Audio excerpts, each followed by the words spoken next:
lugar que é bom pra mim, é onde eu quiser estar.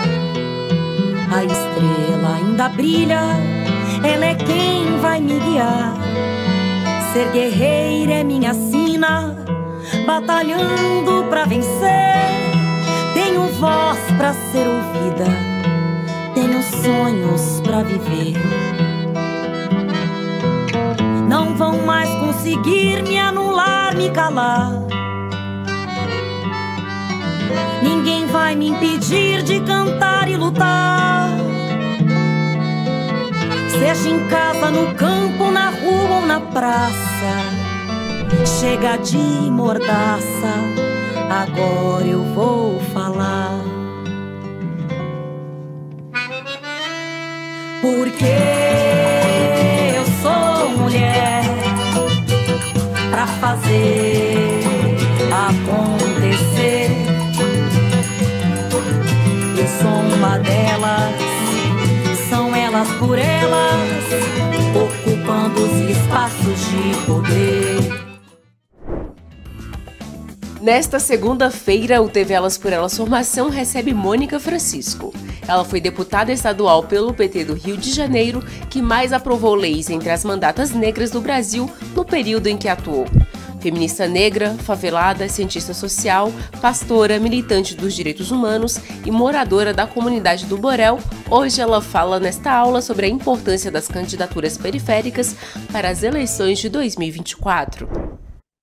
Olá, eu sou Mônica Francisco, ex-deputada estadual aqui pelo Rio de Janeiro, cientista social e pesquisadora no dicionário Marielle Franco, ativista e militante de direitos humanos, ativista do movimento de favelas já há quase 3 décadas. E a aula de hoje ela é muito importante para a gente pensar o papel da favela, o quanto a favela é fundamental para se pensar política pública, para se pensar organização política no Brasil. Eu quero começar, pensando um pouco nesse tema da importância das favelas construírem candidaturas para as eleições de 2024.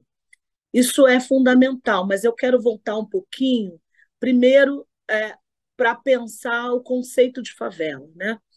Acho que, ao longo dos anos, a favela se constituiu como um elemento muito singular e muito importante na organização das cidades.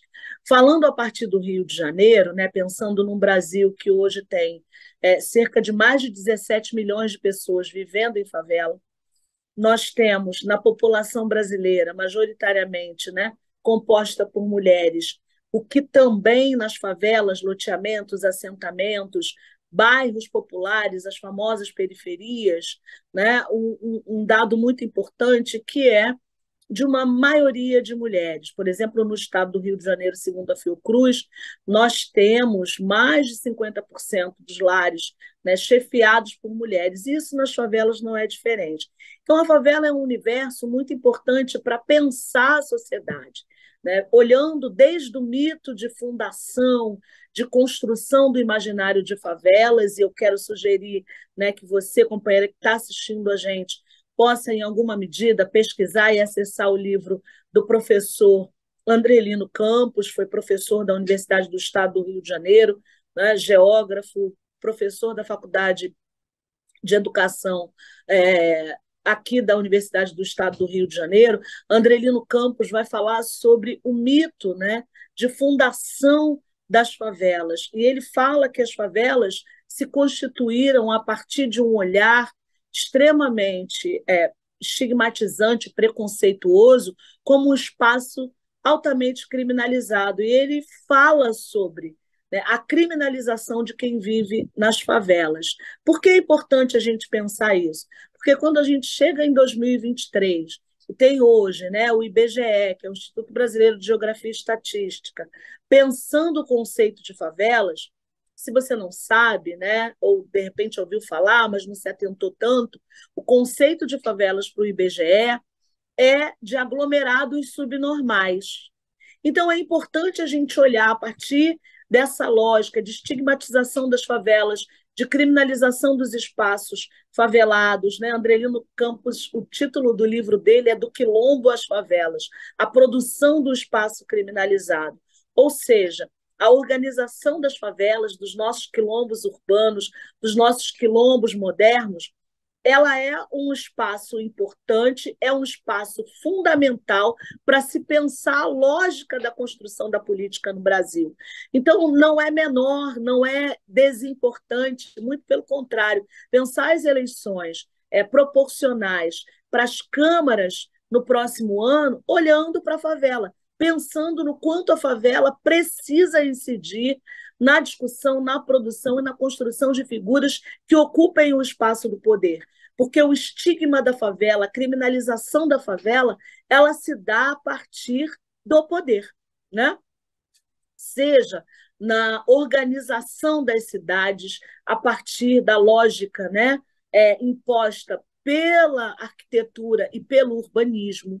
A lógica urbana era e ainda continua sendo, e ela vem sendo discutida, inclusive por atores e atrizes, né, favelados e faveladas, que vêm se incidindo nos debates, chegaram à universidade, fruto da política de cotas dos governos do Partido dos Trabalhadores e das Trabalhadoras, e que conseguiram, a partir da sua lógica, do seu lugar de existência, de produção de vida, produzir conhecimento a partir das suas experiências de vida, de um espaço altamente criminalizado, estigmatizado, de um espaço, né, onde, historicamente, nos mais de 100 anos da existência das favelas, e eu falo, né, repito, falo muito a partir da experiência vivida e da experiência das favelas aqui no Rio de Janeiro, de uma lógica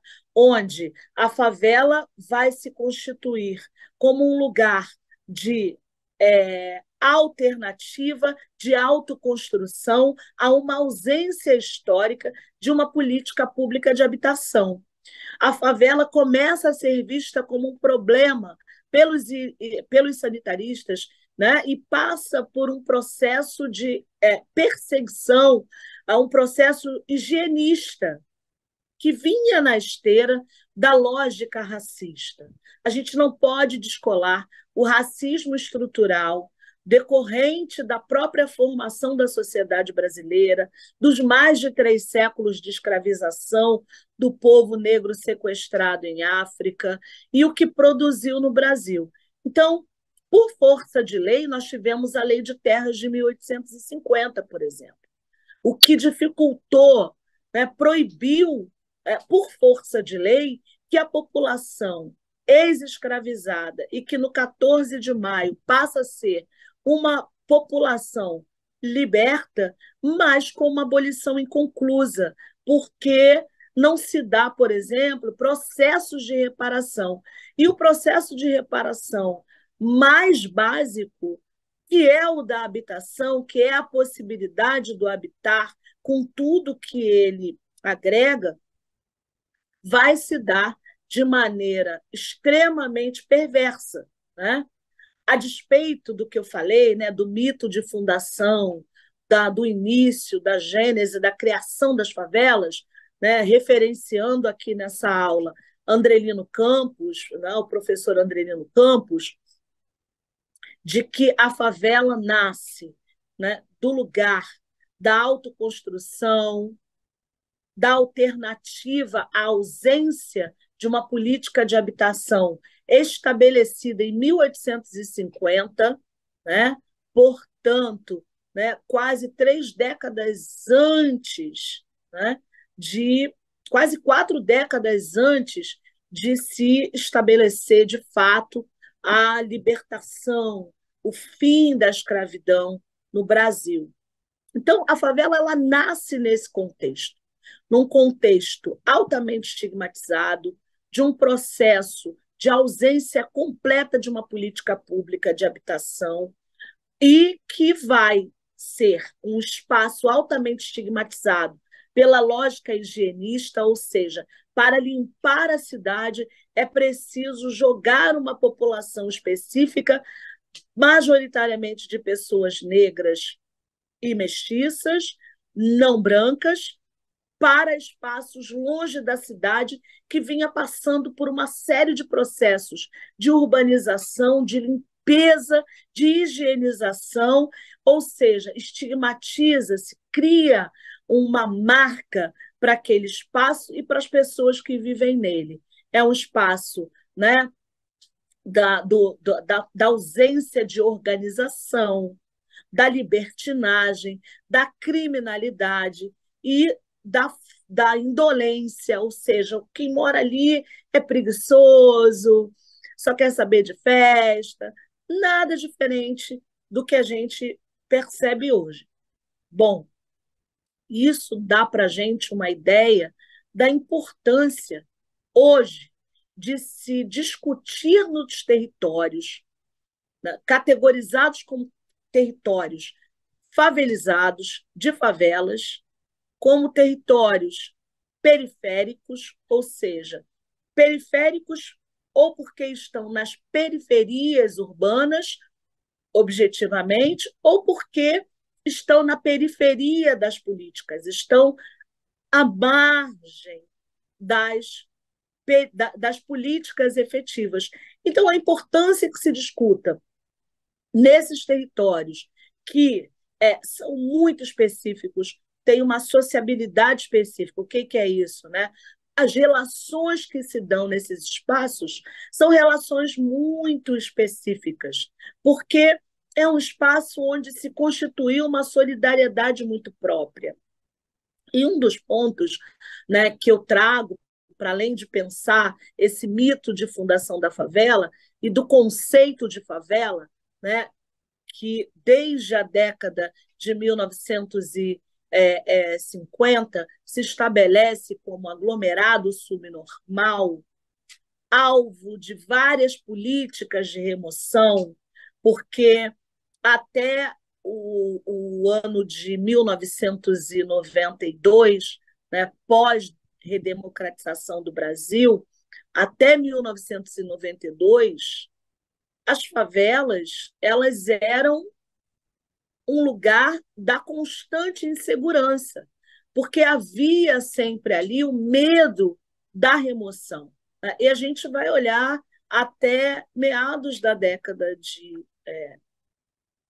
90, aqui no estado do Rio de Janeiro, 94 marca, né, o processo construído anteriormente pelos movimentos comunitários, pelos movimentos de organização comunitária a partir dos favelados e faveladas, uma política pública de urbanização de favelas. Programas de urbanização de favelas passam a organizar as estruturas, a construir equipamentos públicos e organizar a urbanidade, né, a infraestrutura nesses espaços.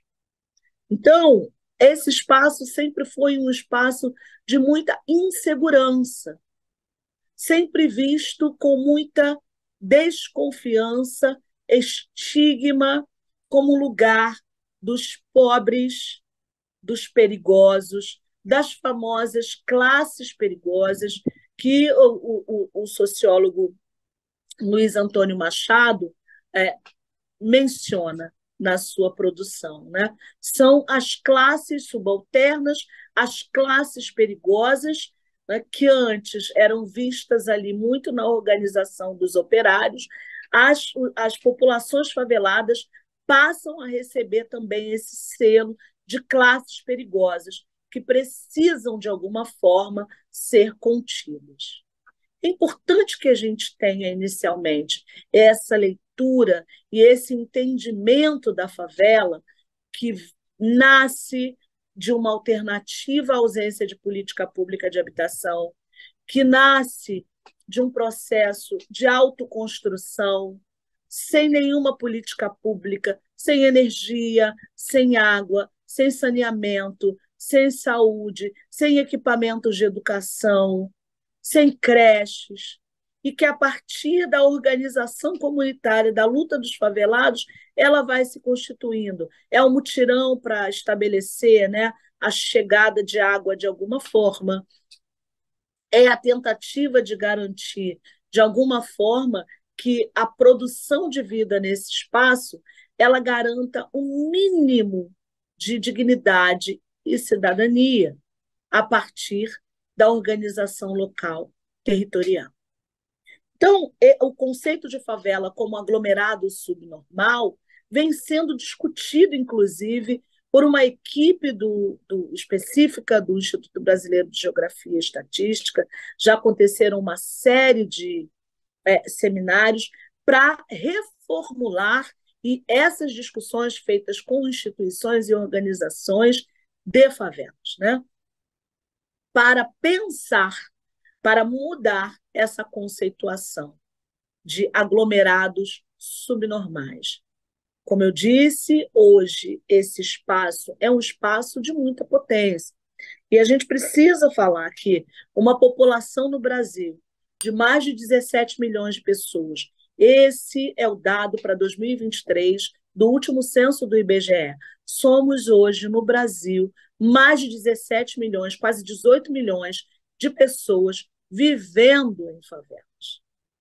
Aqui no estado do Rio de Janeiro, na cidade do Rio de Janeiro, na nossa capital, somos quase 2 milhões de pessoas vivendo em favelas. No Brasil, são mais de 5 milhões de domicílios em favelas. Pensando a lógica de que a maioria desses domicílios é chefiado por mulheres, a importância da discussão com as mulheres de favela, e eu trouxe para a nossa aula uma indicação importante, livro organizado pela assistente social, professora do Serviço Social da PUC Rio, Rogéria Nunes, o livro Mulheres de Favela, que é um compilado de uma série de produções feitas por mulheres de favela, que vêm atuando, que estão na academia, que estão produzindo conhecimento a partir do seu local e da sua experiência de vida, sendo nós mulheres, e principalmente mulheres negras e não brancas, que vivem em favelas, loteamentos, assentamentos urbanos, hoje, em todo o Brasil. E aqui no Rio de Janeiro não é diferente. A favela é um lugar que pulsa, mas a gente precisa falar de algumas questões importantes e do porquê ser tão fundamental que a favela tenha representação nos parlamentos do Brasil.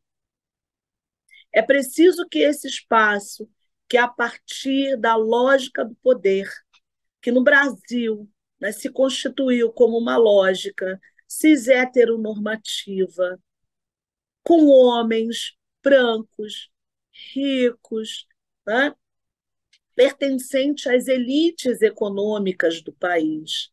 As elites desse país produziram um olhar e efetivamente produziram uma legislação, e principalmente a legislação urbana, nos seus diversos planos diretores, que ainda deixa e faz com que a favela esteja num lugar que Milton Santos, geógrafo, um dos maiores do nosso país,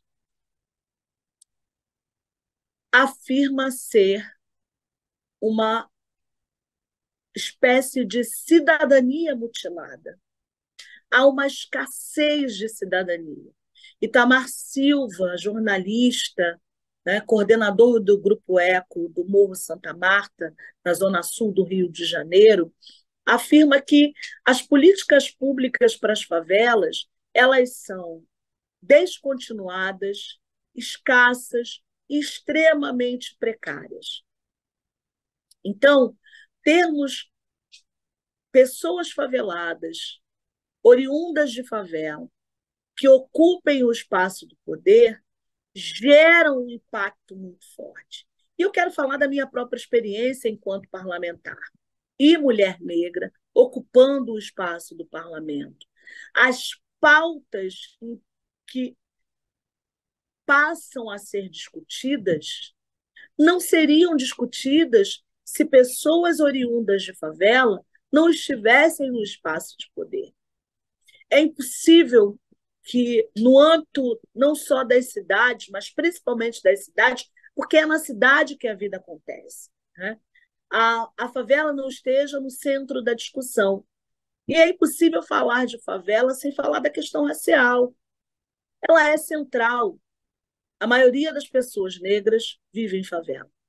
Os dados do IBGE são muito importantes. É importante que você, que está assistindo essa aula, pare em algum momento e vá buscar essas informações no Instituto Brasileiro de Geografia e Estatística, no último censo de 2022. Olhando para um país que é mais feminino hoje, em 2023, e que está ficando cada vez mais velho.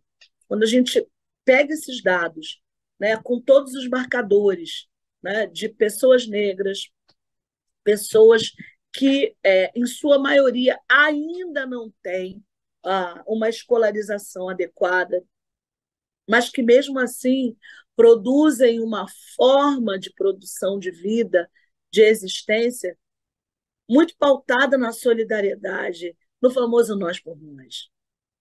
O nós por nós é um conceito muito importante para a gente entender.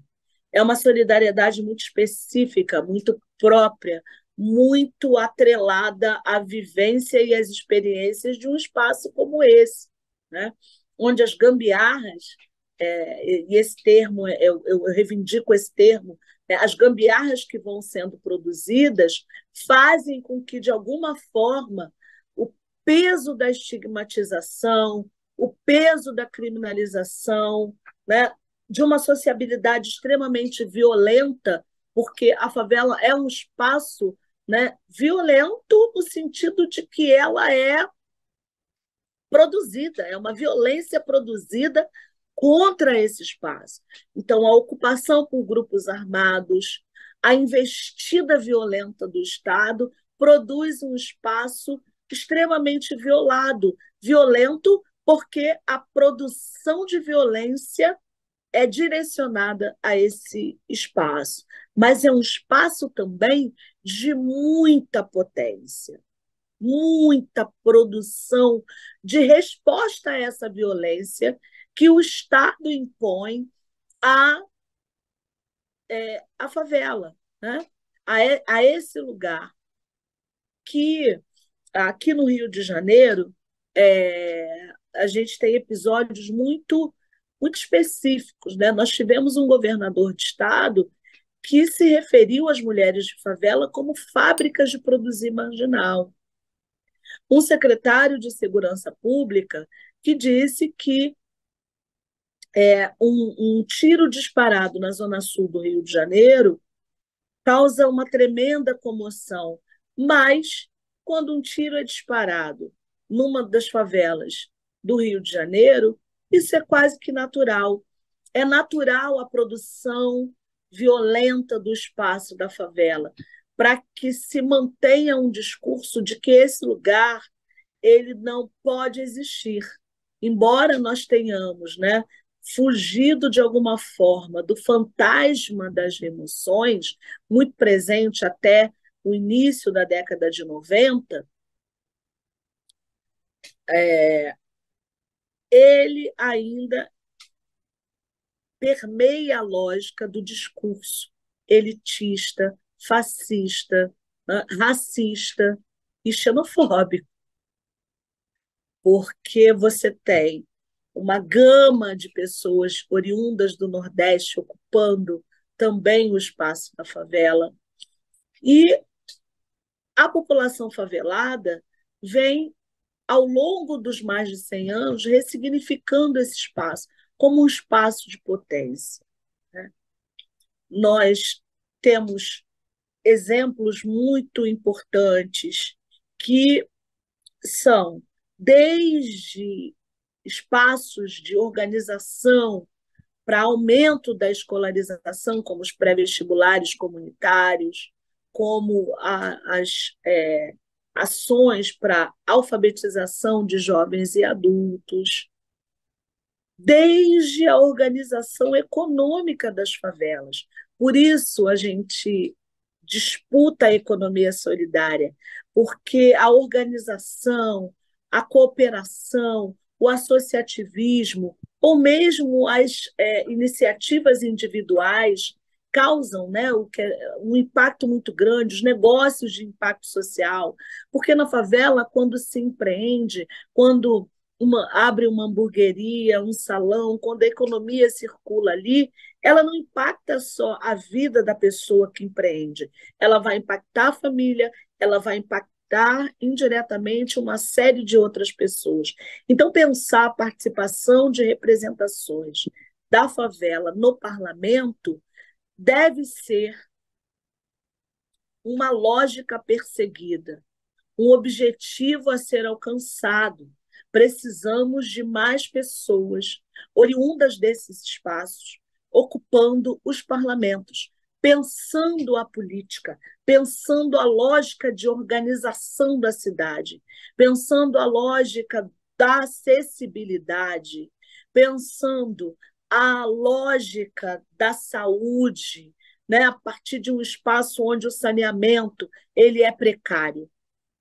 Então, determinantes sociais muito importantes: saúde, mobilidade, educação, habitação. A pauta da água ainda é uma pauta muito incipiente, ainda é precária a organização do saneamento, né? O tratamento de esgoto, a distribuição de água, o fornecimento adequado de água para esses espaços.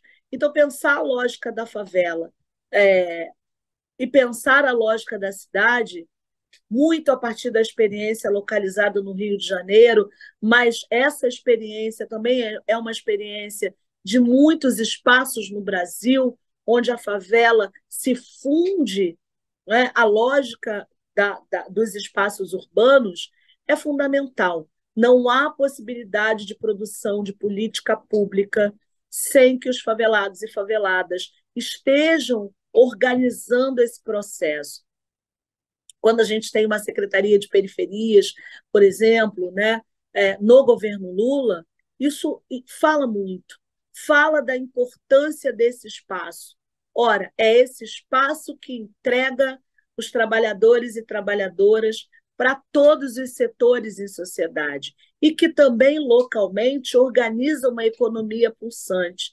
Então, pensar uma política pública integral, né, pensando o desenvolvimento local integrado e sustentável para as favelas, que vá, né, desde o aumento da escolaridade, a consolidação dos pré-vestibulares, a garantia, né, de uma urbanidade, de acessibilidade, de equipamentos de educação, de saúde, né, equipamentos de lazer, vilas que a gente chama, né, de esportes, de prática de diversas modalidades esportivas. É uma potência. Temos a possibilidade de transformar o Brasil a partir das favelas. No Rio de Janeiro, 2 milhões de pessoas vivendo em favelas, num estado de 17 milhões de pessoas. No Brasil, 17 milhões de pessoas vivendo em favelas, 5 milhões de domicílios que precisam de saneamento, precisam de uma política para pessoas com deficiência vivendo nesses espaços, que estão discutindo que segurança pública esses espaços querem e precisam, né? Que dinâmica econômica esses espaços vêm produzindo, os negócios de impacto social que existem nessas localidades. Nós escrevemos um livro junto com 2 companheiros, o companheiro Davidson da Rocinha, aqui na Zona Sul do Rio de Janeiro, e o companheiro Valmir Júnior, ambos professores da PUC-Rio, moradores de favela, Valmir Júnior, morador da Kelsons, e que organiza, né, da juventude do PT, e que organiza, junto comigo, um livro chamado Porta-Vozes da Resistência. Nós ocupávamos um espaço muito importante no Jornal do Brasil, onde tínhamos artigos semanais sobre essa diversidade, sobre esse espaço plural, diverso, importante no Brasil. Para que o Brasil avance, é preciso que a favela avance. Nós aqui no Rio de Janeiro discutimos a favela num outro lugar, né? Nós temos representação discutindo com o IBGE, representação discutindo com o governo federal, a lógica para as favelas no século XXI. Não podemos avançar sem que a favela seja protagonista, haja nela uma cidadania plena e que ela viva feliz, como diz, né, aquele rap famoso, o rap da felicidade. Eu só quero ser feliz, andar tranquilamente na favela onde eu nasci. A gente quer segurança, a gente quer ter tranquilidade, a gente quer qualidade de vida, a gente quer viver, né, o nosso lazer, as nossas rodas de rima, as rodas de slam, o futebol, o samba, o funk, a religiosidade, a diversidade que a favela tem e que, é lógico, é parte que compõe a diversidade do povo brasileiro. Então, que a gente possa garantir a presença de favelados e faveladas nos espaços protagonistas de poder, que a caneta também esteja nas mãos dessa população, que a partir da sua trajetória imprime a sua lógica de atuação, assim como nós podemos fazer na sua lógica de atuação parlamentar, política, toda a experiência vivida, não só na militância dos movimentos sociais de favela, mas também na própria experiência de uma existência extremamente precarizada. A gente fica por aqui e eu quero que você aproveite bastante, volte, busque as referências do Quilombo à Favela, Andrelino Campos, a produção do Espaço Criminalizado, Rogéria Nunes, Mulheres de Favela, Porta-Vozes da Resistência, Mônica Francisco, Davidson Coutinho e Valmir Júnior, que você possa buscar por uma outra globalização, Cidadania Mutilada, Milton Santos, que a gente possa buscar no IBGE os dados que vão subsidiar, né, o nosso entendimento desse espaço importante e da potência que vive ali. Um beijo enorme para vocês e que a gente siga na luta. Ao longo dos 4 anos como parlamentar, a professora Mônica Francisco atuou em defesa da vida das mulheres, combateu os desrespeitos às leis trabalhistas, a precarização dos trabalhadores, racismo e discriminações. Como vimos na aula de hoje, o seu mandato produziu políticas públicas para combater as violências de gênero, pela equidade de atendimento em saúde para a população negra, em defesa da comunidade LGBTQIA+, inclusive sendo reconhecido como o que mais fez proposições para esse público, para trabalhadoras da economia solidária, do serviço doméstico e para toda a população do Rio de Janeiro. Não perca amanhã a segunda parte dessa aula. Fique com a TV Elas por Elas Formação, de segunda a sexta-feira, sempre às 4 horas da tarde, aqui na TV PT. Reveja esta e outras aulas na playlist TV Elas por Elas Formação, no canal da TV PT no YouTube ou em formato de podcast no Spotify.